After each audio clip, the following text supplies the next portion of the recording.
स्वागत है मेरे नए वीडियो में। और आज के इस वीडियो में हम लोग क्लास 12 मैथ एनसीईआरटी की बुक का एक नया चैप्टर पढ़ेंगे। नया चैप्टर जो है चैप्टर नंबर 10 और इस चैप्टर का नाम है सदिश बीजगणित। सदिश बीजगणित थोड़ा सा आपने फिजिक्स में भी पढ़ा होगा और नहीं पढ़ा है तो यहाँ से पढ़ लीजिएगा।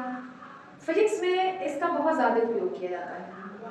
बिना सदिश बीजगणित जाने आप फिजिक्स की पढ़ाई अच्छे से नहीं कर सकते, ठीक है। तो फिजिक्स की पढ़ाई अच्छे से करने के लिए, फिजिक्स के जो न्यूमेरिकल्स होते हैं उसको अच्छे से सॉल्व करने के लिए सदिश बीजगणित का ज्ञान होना आपके लिए बहुत ही ज़्यादा जरूरी है, ठीक है। और यह जो चैप्टर है सदिश बीजगणित क्लास 12 के जो बोर्ड पेपर होने जा रहा है उसमें बहुत ज़्यादा इम्पोर्टेंट है। इससे बहुत सारे सवाल पूछे जाते हैं और इससे जो है सदिश बीजगणित जो चैप्टर है इससे लगभग 6 नंबर के सवाल आपके पेपर में पूछे जाते हैं, ठीक है। तो चलिए स्टार्ट करते हैं चैप्टर नंबर 10 क्लास 12 मैथ और इस चैप्टर का नाम है सदिश बीजगणित। तो सबसे पहले हम लोग ये जानेंगे कि सदिश क्या होता है और अदिश क्या होता है। फिर इसमें आपने पढ़ा भी होगा सदिश राशि और अदिश राशि। सदिश राशियां वो राशियां होती हैं जिसमें दिशा और परिमाण दोनों का ज्ञान हो, मतलब उसमें दिशा भी हो और उसका कुछ मान भी हो, उसे हम लोग सदिश राशि कहते हैं या केवल सदिश कहते हैं। जैसे मान लीजिए बल, बल एक सदिश राशि है, इसलिए खींचना और ढकेलना बल कहलाता है। जब आप किसी चीज को खींचते हैं तो इस तरह अपनी ओर खींचते हैं, इसमें दिशा तो पता चल रहा है ना कि सामने वाले की दिशा में आप खींच रहे हैं। ढकेलते हैं तो आप अपने से उसे दूर करते हैं। तो खींचना और ढकेलना बल कहते हैं, यानी बल में परिमाण के साथ साथ दिशा भी होता है। आप बल कहेंगे तो बल की डिफिनेशन आप जानते हैं कि खींचना और ढकेलना बल कहलाता है। तो अगर आप किसी चीज को खींच रहे हैं तो अपनी ओर खींच रहे हैं, दिशा का पता चल रहा है कि हम अपनी ओर खींच रहे हैं, तो वहां पर दिशा आपको पता चल जा रहा है। अगर किसी चीज को आप ढकेल रहे हैं इस तरीके से तो आप अपने से दूर कर रहे हैं, वहां भी दिशा का ज्ञान हो रहा है। तो जिस राशि में दिशा भी हो और परिमाण भी हो उसे ही हम लोग सदिश राशि, ठीक है। कई सारी राशियां हैं जो सदिश होती हैं, जैसे बल हो गया, विस्थापन हो गया, त्वरण हो गया, वेग हो गया, ये सारी चीजें जो है सदिश राशि, ठीक। उसके बाद अदिश राशि या कहा जाए केवल अदिश। अदिश राशि वो राशि होती है जिसमें दिशा का ज्ञान नहीं होता है, केवल परिमाण होता है, बस उसका कुछ मान होगा लेकिन दिशा आपको नहीं पता चल पाएगा, उसमें दिशा के बारे में आपको कोई जानकारी नहीं मिलेगी। ऐसी राशियों को सदिश राशि कहते हैं। जैसे मान लीजिए दूरी, हम अगर कहें कि हम 20 किलोमीटर दूर से चल के आ रहे हैं, तो 20 किलोमीटर दूर से चल के आ रहे हैं तो हमको ये तो पता है कि वहां पे जो मान है दूरी का वो 20 किलोमीटर है, लेकिन डायरेक्शन दिशा आपको नहीं मालूम चल रहा है कि 20 किलोमीटर आप किस दिशा में गए थे, ये आपको नहीं मालूम चला। तो दूरी जो है वह एक अदिश राशि है। अदिश राशि इसलिए इसमें परिमाण है लेकिन दिशा नहीं है। अगर वही कोई ये कहे 20 किलोमीटर पूर्व से चल के आ रहे हैं या 20 किलोमीटर दक्षिण से चल के आ रहे हैं, तो यहाँ पे परिमाण और दिशा दोनों आपको दिख रहा है। 20 किलोमीटर उसका परिमाण हो गया और दिशा हो गई पूर्व या पश्चिम या दक्षिण, ठीक है ना। तो ऐसी राशियों को हम लोग अदिश राशि कहते हैं जिसमें केवल परिमाण हो, दिशा का ज्ञान न होता। दिशा ऐसी राशियां बहुत सारी हैं, जैसे द्रव्यमान हो गया, चाल हो गया, दूरी हो गई, तो ये सारी राशियां जो होती हैं अदिश राशि होती है, ठीक है। अब सदिश राशियां भी कई प्रकार की होती हैं। जो सदिश राशियां नहीं, सदिश जो होते हैं, हम जो अभी पढ़ने जा रहे हैं सदिश, ये सदिश जो होते हैं कई प्रकार के होते हैं। इनके बारे में जानना आपके लिए बेहद जरूरी है, इसलिए कि जब आप आगे एक्सरसाइज को लगाएंगे, एक्सरसाइज के सवालों को लगाएंगे, उस समय आपको पता होना चाहिए कि शून्य सदिश किसे कहते हैं, क्या है, आदिम आदिम सदिश किसे कहते हैं। तो ये सारे डिफिनेशंस आपको पता होना चाहिए, ठीक है। देखिए सदिशों के प्रकार हमने यहाँ 5 प्रकार के सदिश लिख रखे हैं। पहला है शून्य सदिश, एक सदिश जिनके प्रारंभिक और अंतिम बिंदु संपाती होते हैं शून्य सदिश कहलाता है। शून्य सदिश जैसे मान लीजिए आप यहाँ से स्टार्ट करते हैं, स्टार्टिंग पॉइंट है आपका, घूम के आप फिर यहीं पे आ, ठीक है। तो ऐसे सदिशों को हम लोग कहते हैं शून्य सदिश, क्योंकि आप वहीं से गए फिर वहीं रिटर्न आ गए, तो आपका जो विस्थापन हुआ वो तो टोटल 0 हो गया। तो ऐसे सदिश को हम लोग शून्य सदिश कहेंगे जिसका अंतिम बिंदु और प्रारंभिक बिंदु दोनों सेम हो। ठीक है। दूसरी चीज है मात्रक सदिश, एक ऐसा सदिश जिसका परिमाण एक इकाई हो। एक ऐसा सदिश जिसका परिमाण एक इकाई हो। परिमाण जैसे मान लीजिए सदिशों को हम इस तरह दिखाते हैं, a, इसका परिमाण का मतलब होता है मॉड a, ये परिमाण है, तो इसका मान कितना आना चाहिए, 1 आना चाहिए। अगर इसका परिमाण एक इकाई है तो ऐसे सदिश को हम क्या कहते हैं, मात्रक सदिश कहते हैं। ठीक है, इसको हम इस तरह भी लिख सकते हैं, mod a is equal to 1, तो ऐसे सदिश को हम लोग मात्रक सदिश कहते हैं। तीसरा है सह आदिम सदिश, दो या दो से अधिक सदिश जिनका एक ही प्रारंभिक बिंदु होता है सह आदिम सदिश कहलाते हैं।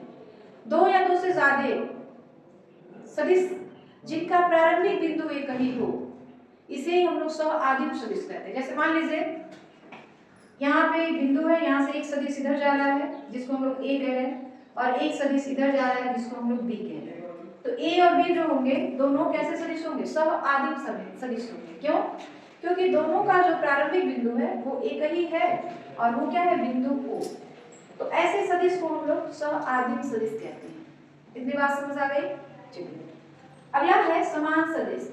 दो सदिश समान होते हैं यदि उनकी दिशा और परिमाण दोनों समान हो। इन्हें हम लोग सदिश A बराबर सदिश B के रूप में लिखा जाता है। किसी भी अक्षर के ऊपर अगर तीर का निशान लगा हो ना तो उसको हम लोग सदिश कहते हैं। ठीक है, तो दो सदिश जिनका परिमाण और दिशा दोनों बराबर हो वैसे सदिशों को हम लोग समान सदिश कहते हैं। इतनी बात समझ आ गई? पांचवा जो है ऋणात्मक सदिश, एक सदिश जिसका परिमाण दिए हुए सदिश के समान होती है लेकिन दिशा विपरीत होता है, ऐसे सदिश को ऋणात्मक सदिश कहते हैं। जैसे मान लीजिए हमको a भी लिखा है, अब अगर अक्षरों को उलट दिया जाए तो दिशा विपरीत हो गई। पहले आप a से b जा रहे थे, अभी क्या था, मान लीजिए यहाँ पे कोई पॉइंट a है, यहाँ पे कोई पॉइंट b है, अभी आप a से b की ओर जा रहे थे, इस तरह तीर था, लेकिन जब माइनस चिन्ह लग गया तो आप b से a की ओर आ गए, इस तरह b और यहाँ पे a। तो दिशा एक सदिश जिसका परिमाण दिए हुए सदिश के समान हो लेकिन दिशा विपरीत हो ऋणात्मक सदिश कहलाता है। परिमाण समान होगा लेकिन दिशा विपरीत होगी, ऐसे सदिश को हम लोग ऋणात्मक सदिश कहते हैं। ठीक है, तो ये सदिश राशि और उसके प्रकार, सदिश और उसके प्रकार कंप्लीट हो गए। अब हम लोग एक्सरसाइज 10.1 के सवालों को करेंगे। एक्सरसाइज 10.1 जो है बहुत ही इजी है, इससे लगभग कोई सवाल नहीं आता है 10.1 से, लेकिन जो इसके बाद वाला एक्सरसाइज है 10.2, 10.3, इससे सवाल आपके एग्जाम में पूछे जाते हैं। ठीक है, तो इतनी बातें सारी चीजें आपको क्लियर है, सदिशों के प्रकार और सदिश क्या है।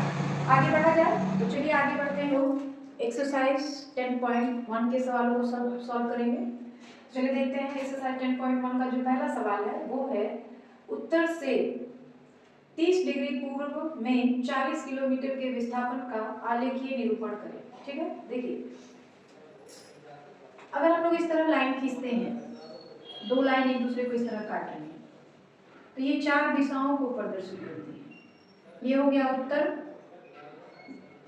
ये हो गया दक्षिण, ये हो गया पूर्व और ये हो गया पश्चिम। ठीक है, सवाल में क्या किया गया है, 30 डिग्री पूर्व, देखिए उत्तर से आपको जाना है, उत्तर यहाँ पे है, यहाँ से आपको ऐसे जाना है पूर्व की ओर, पश्चिम बोलेगा तो इधर जाना है, लेकिन पूर्व बोले तो इधर जाना है। उत्तर से पूर्व की ओर 30 डिग्री, तो 30 डिग्री हमने तो यहाँ मेजर किया नहीं है, तो माना कि 20 kilometre is equal to 1 centimetre, तो 40 kilometre is equal to 2 centimetre, यानी 2 सेंटीमीटर की दूरी पर आपको यहाँ से स्टार्टिंग करना है और 2 सेंटीमीटर की दूरी पे लाइन खींच देना है इस तरीके से। ये तो 45 का लग रहा है, इस तरीके से। ठीक है, और डायरेक्शन ऐसे रहेगा, इस तरफ से ऐसे, ये 30 डिग्री का है। ठीक है, और यह 30 डिग्री का कोण हो गया जो किसको प्रदर्शित करता है, 40 किलोमीटर विस्थापन का प्रदर्शित करता है। किस दिशा में? उत्तर से पूर्व की ओर। ठीक है, हो गया, कोई दिक्कत तो है नहीं। दूसरा सवाल क्या है? निम्न में सदिश और अदिश की पहचान करें। तो आपको बस ये बताना है कि कौन सा सदिश है और कौन सा अदिश है। तीसरे में भी वही चीज है। 10 kg द्रव्यमान है तो द्रव्यमान जो होता है अदिश राशि है, तो यहाँ लिखेंगे अदिश। ठीक है, 2 मीटर उत्तर पश्चिम है, उत्तर पश्चिम दिशा का ज्ञान मिल रहा है ना। एक तो परिमाण है 2 मीटर, उत्तर पश्चिम दिशा भी हो गया, तो ये सदिश हो गया, तो यहाँ लिख देंगे सदिश। 40 डिग्री है, कोण है, तो यह भी जो है अदिश राशि। 20 मीटर पर सेकंड स्क्वायर, तो यह त्वरण है। मीटर पर सेकंड स्क्वायर त्वरण का मात्रक होता है और त्वरण जो है सदिश राशि होती है, तो यहाँ पे लिखेंगे सदिश। ठीक है, 10⁻⁻19 कूलाम आवेश का मात्रक है और आवेश जो है अदिश राशि है। ठीक, वाट शक्ति का मात्रक है और शक्ति जो है अदिश राशि है। ठीक, उसके बाद इसमें भी वही काम करना है। समय टाइम अदिश राशि है, दूरी भी अदिश राशि है, बल सदिश राशि है, वेग सदिश राशि है, कार्य यह भी अदिश राशि है। बस आपको लिख देना है कि कौन सा सदिश है और कौन सा अदिश है। तो इस तरीके से क्वेश्चन नंबर 1, 2 और 3 जो है कंप्लीट हो गया। ठीक है, हम लोग क्वेश्चन नंबर 4 और 5 को हल कर लेते हैं। देखिए, आकृति ABCD दिया गया है, इसमें एक वर्ग है ये, और इसमें आपको पहचानना है, यहाँ तो मैं लिखना ही भूल गई, सह-आदिम सदिश। सह-आदिम सदिश, आदिम सदिश। इसमें कौन कौन से सदिश जो है सह-आदिम है? तो 2 या 2 से अधिक सदिश जिनका जो प्रारंभिक बिंदु होता है वह एक ही होता है। तो देखिए, यहाँ से स्टार्ट हुआ है, ठीक है, सदिश से ऐसे यहाँ तक गया है, फिर वहीं से यहाँ पर आ गया, और फिर यहाँ से दूसरा स्टार्ट हो रहा है ऐसे। तो सदिश A और ये सदिश B दोनों जो है सह-आदिम सदिश हैं। AB यानी A और BC यानी B, ये दोनों कैसे सदिश हैं? सह-आदिम सदिश हैं। ठीक है, दूसरा आपको बताना है, सह-आदिम सदिश के बाद समान सदिश। समान सदिश कौन है? दूसरा बताना है समान सदिश। समान सदिश कौन कौन है इसके बारे में बताना है। तो समान सदिश जो है, एक है AD और दूसरा है BC। AD, इसको आप चाहे तो ऐसे भी सदिश के रूप में लिख सकते हैं। AD यानी इसका मान कितना है? A, और BC इसका मान है B। ये दोनों जो है समान सदिश है। ठीक है, अब तीसरा आपको बताना है, तीसरा जो है ये आपको बताना है संरेख। संरेख परंतु असमान सदिश, ये कौन कौन से हैं देख लेते हैं। AB और CD, ये AB और CD, इसको हम लिख सकते हैं AB यानी A और CD यानी C। ये दोनों जो है संरेख है परंतु असमान है। ठीक है, उसके बाद आपको बताना है सत्य और असत्य के रूप में पहचानना है। सदिश A तथा -A संरेख हैं, हो सकते हैं, हाँ ये संरेख हो सकते हैं, सत्य है। दूसरा, 2 संरेख सदिशों का परिमाण हमेशा समान होता है, ना ये गलत है, असत्य। तीसरा, समान परिमाण वाले 2 सदिश संरेख होते हैं हमेशा, ना ये भी सत्य है। चौथा है, समान परिमाण वाले 2 संरेख सदिश समान होते हैं, असत्य। ये है। इस तरीके से आपका चैप्टर नंबर 1 जो है कंप्लीट हो गया। उसमें यही 5 सवाल दिए गए थे और पांचों हमने कंप्लीट कर दिया। और आज के वीडियो में बस इतना ही। कल हम लोग एक्सरसाइज 10.2 पढ़ेंगे। और वीडियो के लास्ट में मैं यही कहना चाहती हूँ कि जितना ज़्यादा हो सके मेरे वीडियो को लाइक, सब्सक्राइब और शेयर करें।